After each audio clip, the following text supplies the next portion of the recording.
In science fiction, there is an often told story of a ship's crew going to a utopian planet. The people are at peace and all of their needs are taken care of by a computer. It makes the decisions and it provides everything that the people need. However, the computer is dying or malfunctioning and control must return to the planet's inhabitants. Utopia has ended. Today we look around much like the people in that science fiction story. We wonder how the world that we thought existed has come to an end.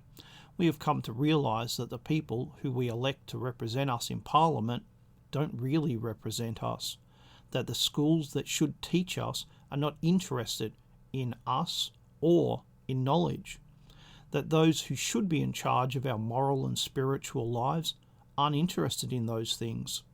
In short, the people who are supposed to be our leaders aren't doing their job at all.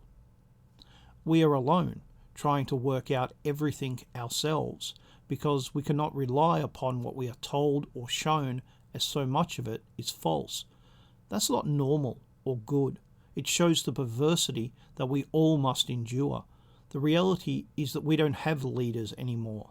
Leaders are not the people in charge. They are the people who take charge, the people who take responsibility. Leaders lead, but we are not led. Instead, we are managed and manipulated, lied to, and treated like fools. Leaders develop personal relationships with those who follow them, but we are just numbers, voters, consumers. Take your pick, or pick all of them. The Prime Minister is not a leader, nor is the Premier, nor the team captain. Everyone refuses to lead, as that simply gets them in trouble. Don't rock the boat, don't create waves. That's the way to get ahead. Everywhere I look, I see a lack of leadership. Everywhere. Of course, leaders also have responsibilities. They are allowed to make mistakes, to show initiative. They are allowed to have passion and to be human.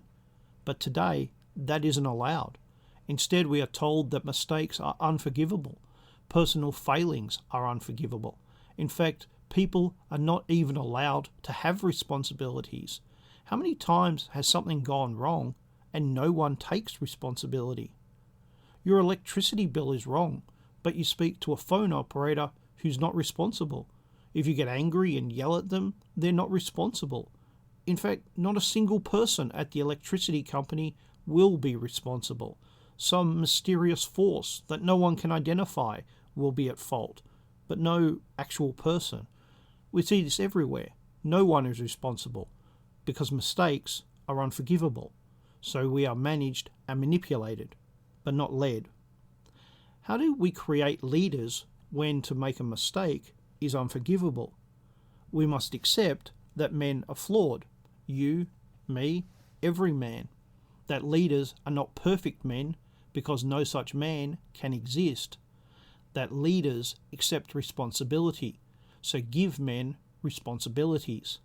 That leaders require followers, and those followers need to be loyal, not sycophants who agree with everything and give false praise.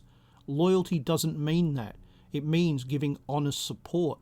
It means not rejecting them when things get hard. It means that loyalty goes both ways. That we all need honesty that is mixed with empathy. We need to encourage looking after our own in every way. Finally, we need to stop being so individualistic. We need to stop attacking our enemies with our individual fingers and instead to roll our fingers into a ball. That fist is a much better weapon than any broken fingers can ever be.